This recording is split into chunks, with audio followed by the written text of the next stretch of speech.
Hey guys, what is up and welcome back to another episode of the Pro Projections podcast. Purple and I are so excited to bring on another guest for this week's episode. So without further ado, the one, the only Red Donkey Projections. Hey everyone, I'm Lucas from Red Donkey Projections. Eric couldn't come today, but I'll be here. Yeah, so today we have another episode of our Purple Projections podcast, and we're going to be talking about who will win the Biden nomination, I would guess, for VP, because at this point it's really up to him and his campaign. So we're excited to have Red Donkey on it, and we're going to discuss all of this today. So do you have anything else to say, Red Donkey? I don't know. I guess I don't have anything else to say. Okay, so let's get started. So before we begin, I want to answer one big question that's a big dynamic when it comes to the vice presidential nominee. How will Joe Biden's vice presidential nominee change the dynamic of the 2020 presidential election as well as the Democratic ticket? So we know that whoever he chooses is going to have a big effect, whether it is helping him carry states or get bases excited. So generally speaking, what is going to be the biggest change? So Red Donkey, do you want to start by that one? Sure.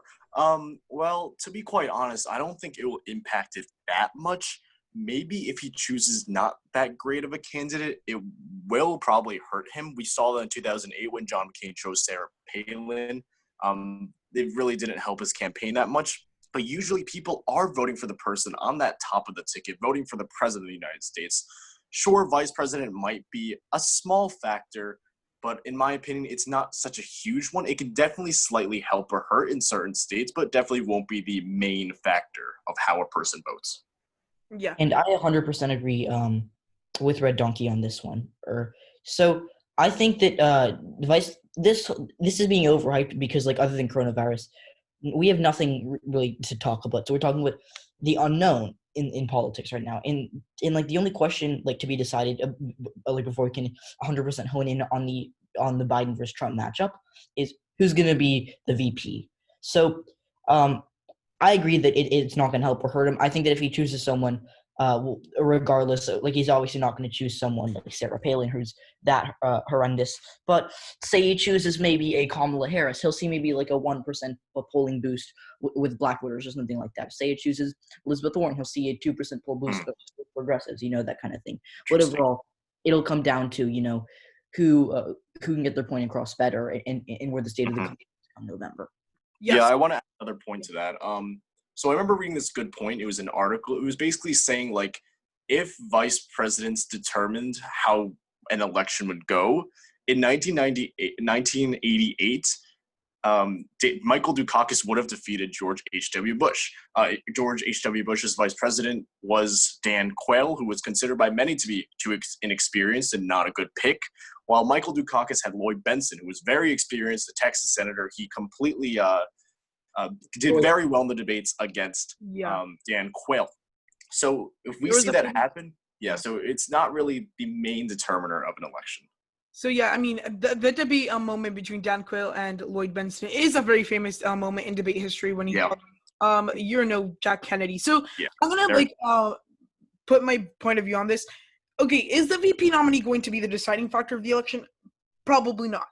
However, it's going to be a little bit elevated considering Joe Biden's kind of older age and a lot of concerns with his health, which, I mean, I think it's a ridiculous point because, I mean, Bernie Sanders is pretty old and they want to run him for president, and Donald Trump's pretty old. So, I mean, the age is not an issue. Whatever, voters are actually voting for the most part in VP.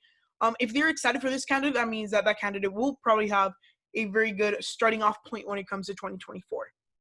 Yeah, you know what? I do agree with that in that this year VP might be a little bit more important than past years due to the fact that, Joe Biden is an older candidate. I personally don't see him running for re-election to that 2024, so his vice presidential pick will be very crucial to that 2024 election.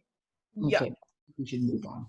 So, let's go on to our next. So, our first person. So, we're going to talk about 5 persons and then 2 honorable mentions. So, we're going to talk with our first pick in no particular order, and that is Senator Kamala Harris from the state of California. So, just introducing her a little bit. She is part of very crucial Senate committees. She's famous for the Kavanaugh hearings, and she's famous for being one of the more somewhat more conservative type of Democrats because she's tough on crimes, but very liberal on other things. She is a Black American, so that really would help her with support in areas like the Deep South and in areas like Chicago or Cleveland to have in somewhat more swing states, actually more like Ohio, that have a lot more African Americans. So Kamala Harris is a candidate she appeals to minorities, unlike some other candidates on this list. So she is a nice pick, I would say, for the Democrats, just because, one, she's just famous from all the things she said, and how she's a little bit anti-establishment, although she can be oftentimes, sometimes she can be establishment. So Kamala Harris, I think, is a great pick. So who wants to say something about Kamala Harris? All right, I'll go. Okay, so I'm going to say one thing and then pass it over to Red Donkey. But I think that Kamala Harris, Kamala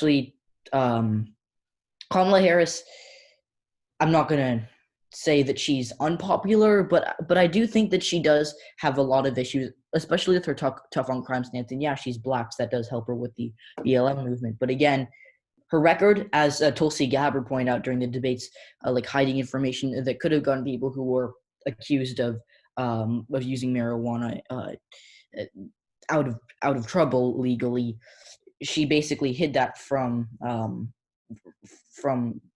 sight that got those people in trouble with the law. So she has not a clean record. Plus the fact that she does have a feud with Joe Biden overall, like in the first debate, probably one of the most probably top few moments of the Democratic primary, when she said it was hurtful to hear you talk about those people's records who were famous for supporting segregation, etc. So I overall don't think Kamala Harris is a great pick. Now, she wouldn't be a disaster, so I can see Joe Biden picking her, but overall I think there are better options.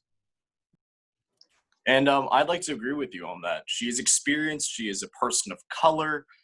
Her baggage will probably be a pretty big issue. As you said, Tulsi Gabbard completely did rip her in the debates for her baggage. There's a long list of things that people can point out here. Is she the best pick here? I genuinely don't know. She's definitely one of the top contenders, that's for sure. She's the best pick because, again, baggage is going to cause a very big issue. She could help in those African-American states let me rephrase that. Those states with more African-American people, such as maybe North Carolina, a swing state like that. That could be helpful to the Biden campaign. But, again, baggage might be an issue. But every candidate here does have baggage, or at least to my knowledge, except for very few. Like Val Demings has baggage for sure. Susan Rice has some baggage from the Obama administration. So baggage could play a big role in this selection. Yeah, I feel like you're definitely right. And just looking at some past elections, I mean, one thing that could be said about Hillary Clinton's campaign, comparing this a little bit in candidate choice, although Hillary Clinton wasn't the VP, she was at the top of the ticket. She had a lot of baggage, which was detrimental to her campaign. At this point, since it's a VP, will it be again, it's not going to be as big of an effect as having her on the top of the ticket. However, it's still going to have an effect when it comes to Joe Biden trying to maximize results with his vice presidential pick. Yeah, I think you're right, and I think we should move on. Yeah. So, the next person, Karen Bass. To the viewers really quickly, because I'm kind of in a hurry. I have a math class literally in like almost 20 minutes, so it's at home, but so I don't really drive, but I'm just kind of in a hurry. So yeah, that's on me. So our next person is Karen Bass. So Red Donkey, would you like to introduce her? Sure. She is currently a representative from the state of California. She is the chair of the Congressional Black Caucus. In my opinion, she'd definitely be an interesting pick. She has been jumping up in the headlines recently as a top contender. She is an African-American. She's a person of color. Although I do have to say she does not have that much name recognition. A lot of people really don't know her. And I think the other issue was she did have some type of scandal that might not, well, not really scandal, but it might really not make her look good. I think she praised Scientology, if I'm correct. Yeah, I think praised Fidel Castro. Yeah, she praised Fidel. Yeah. Again, I personally don't think she's one of the best picks because name recognition is probably going to play a relatively big factor here. And she's from the state of California, a deep blue state. So overall, I don't know if she's the best pick here. Yeah, so here with Karen Bass, I think it's a little interesting because I think one of her biggest, she's a candidate that would be somewhat safer when it comes to like picking her. I think a lot safer than Harris at least. However, she has one big drawback, and it comes with the state of Florida. So I'm a Latino from the state of Florida, so I know how a lot of these people feel. And Fidel Castro, I'm praising him, which is something that Karen Bass did actually do when he died. I mean, is it like super like big, like, oh my gosh, you're like one of his allies? Probably not, because I mean, reaching out to a foreign leader when he died. However, that doesn't seem good with Latinos in the state of Florida because, for the most part, most of them are Cuban, which have a very strong opinion of a Fidel Castro because he killed many of them. And that really does not look good for Karen Bass.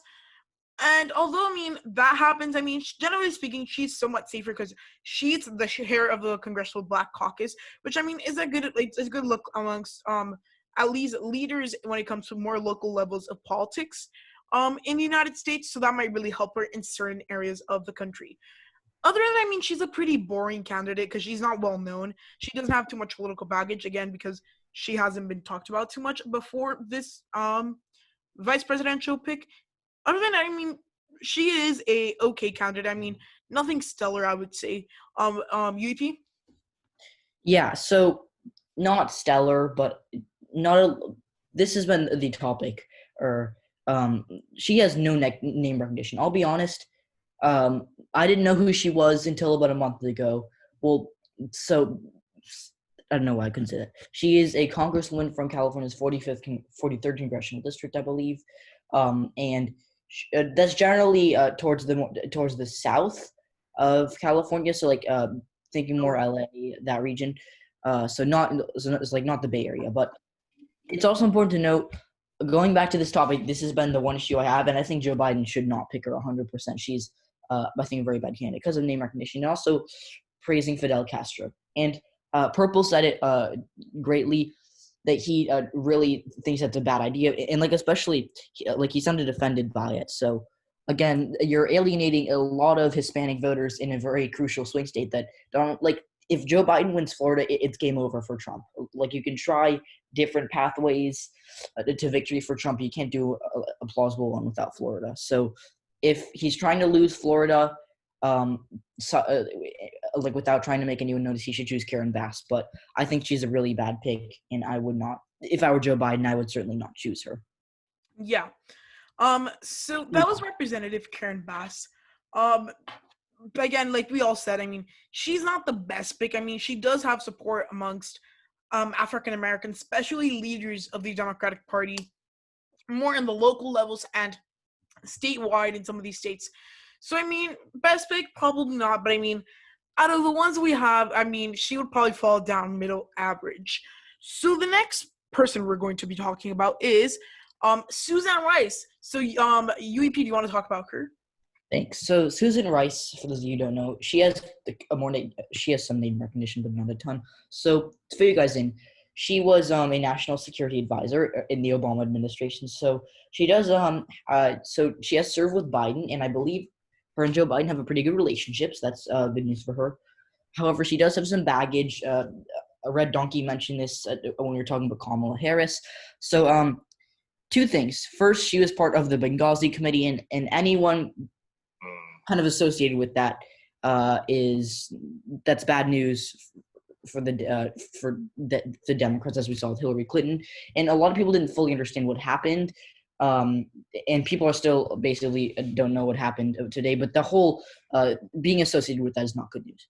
Also, she sent emails during the waning months of Obama's presidency that made it seem like she was spying on the Trump campaign. So she has baggage. But again, overall, not too many scandals that would plague her campaign for VP or plague the Biden campaign going up against someone like Donald Trump. But overall, I think she's so far out of this list the best, but I think there are still better options. So I'll pass it on to Red Donkey. I agree with you. I think she is one of the better candidates here, probably within the top two with Kamala Harris for the best choices for Biden. Baggage, yeah, but I do think that it is decently less than Kamala Harris's baggage for sure. She does have good political experience as the national security advisor and also the ambassador to the UN, former ambassador to the UN. So I think she overall is a pretty decent pick for Joe Biden. And she's a person of color, so that's definitely going to help Joe Biden as well. Because he is facing a good amount of pressure from people to choose a person of color. Yeah. So I mean, as for her drawback, because I mean, she is like, if you look at her on paper without looking at her baggage, she's probably by far one of the best, if not the best candidates.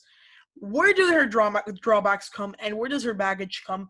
First of all, like they mentioned, I mean, right now is not a good time to be completely tied to the Obama administration. Right now, a lot of senior officials of the Obama administration are being investigated.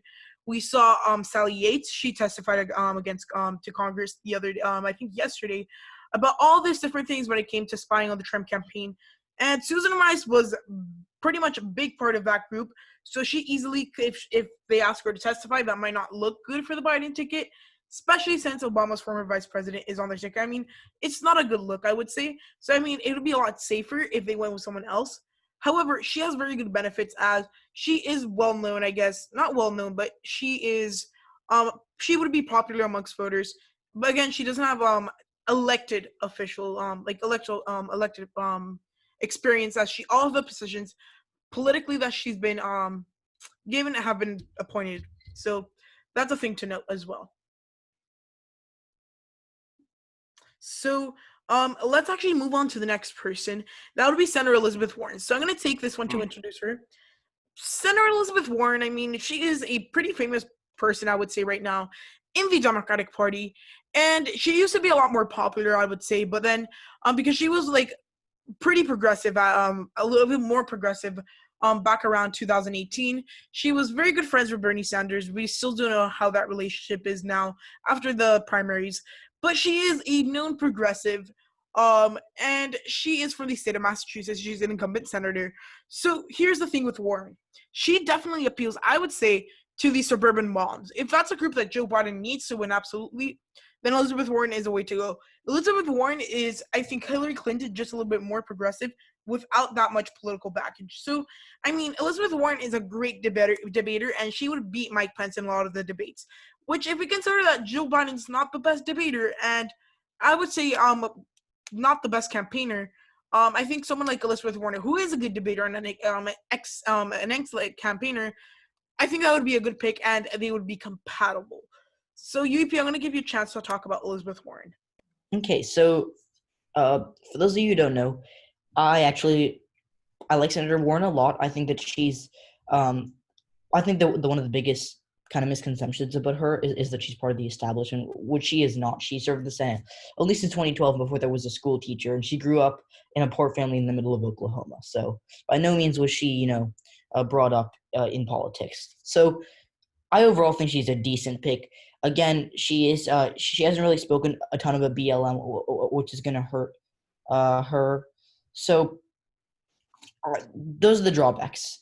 But overall, she would do a pretty good job at kind of unifying the party, because there are still some of the Bernie bros are kind of coming around for Joe Biden, but there are still some who are going to be really tough to get out to vote. And yeah, but I do want to mention that there is a bit of distrust between Warren and Sanders. Now, like Purple said, back in 2018, 2019, they were pretty good friends, and they were both by far the biggest progressives in the race, like excluding like random people like Bill de Blasio and Marianne Williamson. But they were the two big progressives in the race. And but since then, things have changed. Like first of all, Elizabeth Warren stayed in the race and passed where it looked like she basically had no chance after her bad showing in New Hampshire. And again, I like Elizabeth Warren a lot. I think there are a lot of good things about her, but she didn't have a chance to pass in New Hampshire. But I think she was staying in because she knew that a Bernie campaign would actually hurt the Democrats, especially in down ballot races in states that Bernie's not very strong in. So I don't know why she stayed in, but that could be one of the reasons. So she stayed in. That hurt the Bernie campaign. And then also she didn't endorse Bernie after she dropped out, even though most people thought she was going to. And she ended up just not endorsing anyone until Bernie dropped out and then endorsed Joe Biden. So a bit of distrust. And I think that's overall what killed her prospects of being VP. Interesting. I'll add my input into this. I do kind of disagree with your point there. I don't believe that Warren was necessarily a spoiler. I don't think there's enough data to back that. I do think that Biden probably could have still won without Warren in the race, but Nevertheless, a lot of Bernie supporters, those hardcore Bernie supporters, are not going to want Elizabeth Warren on that ticket because they don't like her. And as you said, because people do perceive her as being a spoiler. Whether it's true or not, that's how some people are going to perceive it. And now because of that, I do know that a portion of those Bernie supporters might they might vote for the Green Party candidate, Howie Hawkins. Now that would be pretty interesting to see how that might impact the election. I personally don't think it will impact it a lot. So I do also believe that Warren is a pretty solid choice here. And we actually plotted a map out.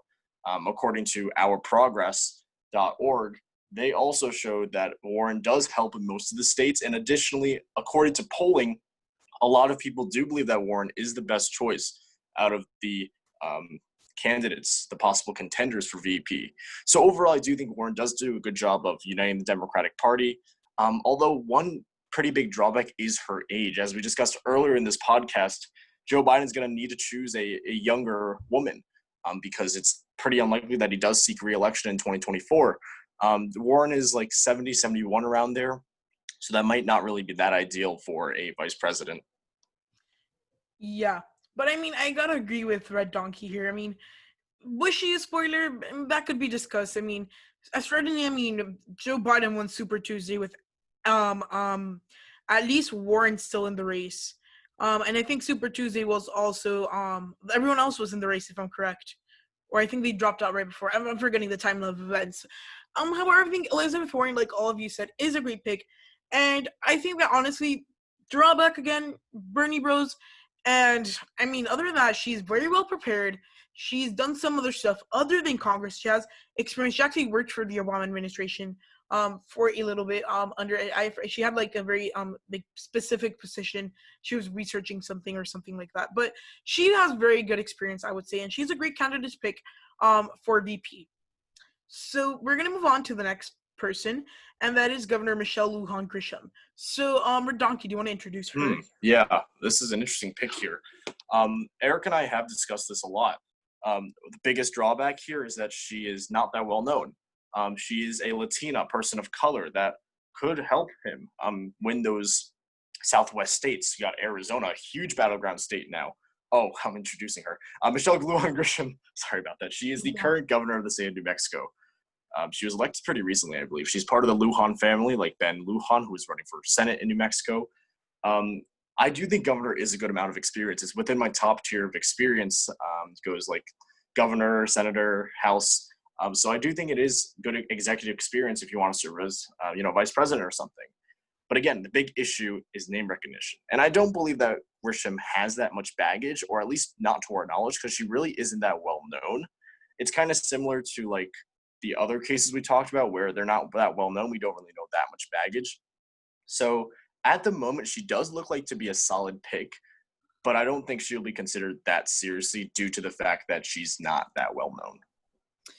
So yeah, I mean, Governor Michelle Lujan Grisham, in my view, is one of the better picks the Democratic Party can pick. Why do I say this? So I honestly feel like for the Democratic Party, they have a somewhat strong grasp on the African American community. Well, the Latino community is jumping boat. We've seen that Donald Trump has improved somewhat with Latinos nationwide, and I think Michelle Lujan Grisham brings somewhat more of a moderate Democrat. And the other big benefit that she does have is that she's so boring that Biden wouldn't be affected. Biden, if he keeps on going like he is right now, he's on streak to win the election. If he becomes someone like Kamala Harris or a Susan Rice, who's very scandal prone at this time, just because of things they've done in the past, might hurt the entire ticket. However, with Michelle Lujan Grisham, I mean, what's her biggest scandal? I mean, last month she had a huge scandal. She went and bought jewelry during the pandemic. That was her scandal. I mean, it's things that are so ridiculous, and I mean, no campaign ads should be able to hurt Michelle Lujan Grisham.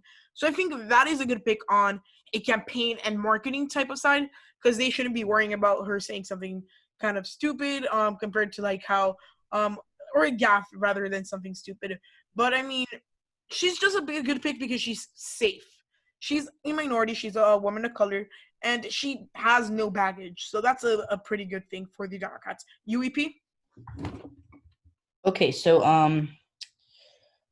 I think that she's a good pick, but again, the name recognition is going to be an issue for her. Plus, she's not from a super swingy state. Now, she does have Latino appeal, which is going to help them because Arizona and Nevada are still contested to a certain level. Texas. Oh, yeah, in Texas, of course, I forgot that. But 3 of those states are contested. Colorado and New Mexico probably won't be contested. But I think that she doesn't have enough name recognition. But again, she'll be hard to attack because, oh my gosh, she bought jewelry during the pandemic. It's not going to be a huge issue. So don't do much to say. She'd be a pretty strong pick, and I do think that she would help Latino turnout. So I'd be okay with her as a VP or as a VP candidate. Yeah. So I mean, yeah, like I said, Red Donkey, do you want to finish up your point that you were saying on Michelle Lujan Grisham? So yeah, I do overall think she is a pretty good pick. Increasing Hispanic turnout, as you two both mentioned, in states like Mexico, which surprisingly might be in play this year, and Arizona as well. And those 2 are very big, important battleground states. But as UEP reiterated, name recognition will likely be an issue. Yeah. And I think I just kind of by the way, so Michelle Lujan Grisham, she's an interesting candidate. But the next person, I mean, I wanted to put on the slides, but I don't know why I forgot. So I'm gonna go to the next slide as the honorable mentions. However, for some reason I forgot to put on Val Demings on the slide. I don't know what I was thinking, but let's discuss Val Demings because she honestly is one of the better candidates, if not one of the best, for Joe Biden at this point. So, UEP, do you want to discuss her? I mean, she deserves her own slide, but I just forgot to do that. So, I'm sorry. Guys, I hate to bail on you, but I think I have to go like literally this second. So, so I guess I'll just say what I have to say, and then. Yeah, so, that's fine. I'll wrap it up with Red Donkey. Okay, so Val Demings, I think, is a strong pick. She does have a bad record as the police chief of Orlando, I think, but solid pick from Florida. She's black. She has appeal to everyone across the aisle. She's pretty moderate, so she could even get some GOP voters who are on the fence about Trump over to the Biden ticket. But again, I don't think that I think that she's a good pick, but I don't think that she's being seriously considered by the Biden campaign. I don't think she's being vetted anymore. Interesting. To the best of my knowledge.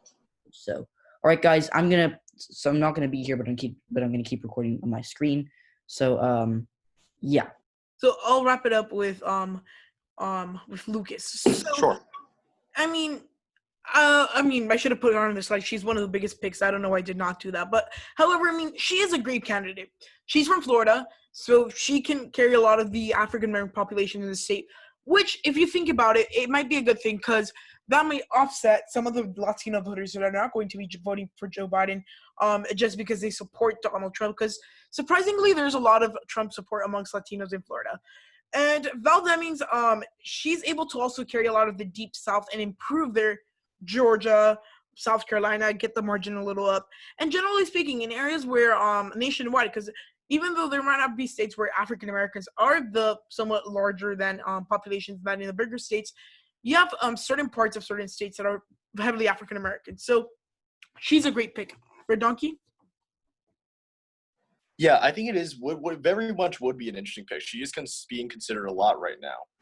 Here are the major drawbacks for Eric and I. So the first one is experience. Yes, she's a representative, but she has not served too long. The last time we saw a representative on the VP ticket was Paul Ryan, which was 2012. So, I mean, experience could be a small factor, but I think the bigger factor or issue for us is name recognition. She is not known well in the state of Florida, or at least that's what I think. Yeah. So I'm from Florida, and I didn't know who she was before she was being mentioned for VP. Yeah, so it might be a pretty big issue. And the third one, I think, is probably the biggest issue. We actually made a whole video discussing this. It's her baggage. She has a lot of baggage from when she was the police chief of Orlando. Well, not a lot, but I will say that she does have some baggage. Maybe less compared to Kamala Harris, but she has some of that baggage. And you can watch that video on my channel. I'll put it somewhere. But anyways, Val Demings, as a police chief, she is going to have some baggage. And even the Black Lives Matter chairman said something about how it would be very idiotic for Joe Biden to choose Val Demings, something along those lines. And during the times we're in right now, where it's Black Lives Matter really big in the news and a very big movement right now, it could pose an issue to her candidacy. I actually was reading through some of her other stuff. As a representative, she actually supported a bill that is considered to be a huge part of the Blue Lives Matter movement. She co-sponsored it. I forgot which representative it was by, but it was a Republican representative. So that could face some scrutiny from the African-American community. So those are the big issues for me, but I do think she is being considered a lot for this role. Yeah, so I mean, that's Val Demings. I mean, she's gotten well known because of the VP choice. And I think that's pretty much it for her. I mean, other than that, she's a pretty normal Black woman in America. She's very inspiring, and she's able to get a lot of the support. So we're gonna go on to the honorable mentions that we do have right now. I mean, I don't know. Again, I forgot to put Val Demings on her own side, but our two honorable mentions. I mean, we're gonna briefly talk about them. Mayor Keisha Bottoms from the state of Georgia. She's the mayor of Atlanta, and Senator Tammy Duckworth from the state of Illinois. So, do you want to introduce at least one of them? Sure. I'll start with Mayor Bottoms first. She is, yes, as you said, the current mayor of Atlanta. She was on the news a lot recently with the recent Black Lives Matter protests. I don't think she's being considered that much. And the reason for that is experience. And it's kind of the reason why Eric and I didn't really think Abrams was going to be seriously considered either, due to the fact that the highest position she served was a state legislator. Bottoms does have a little bit more executive experience than her because she did serve as mayor, which has a little bit more of an executive role than just being serving a legislative role. But experience is a huge drawback for us. And that one factor, and maybe possibly name recognition as well, not that many people know her, it doesn't, in our opinions, make her the best pick out there, if that makes sense. Yeah, I mean, Lance Bottoms, that's one of her big drawbacks. I mean, she's unexperienced in some calibers. And, I mean, if they were considering putting Stacey Abrams on the ticket, I would say that they should also consider Keisha Lance Bottoms. I think she would be a very good candidate because she doesn't have that much political baggage. She is quite popular amongst African Americans. She is from the South, and she does have that key strategy that the Democrats are looking for at this time in finding a VP from the South.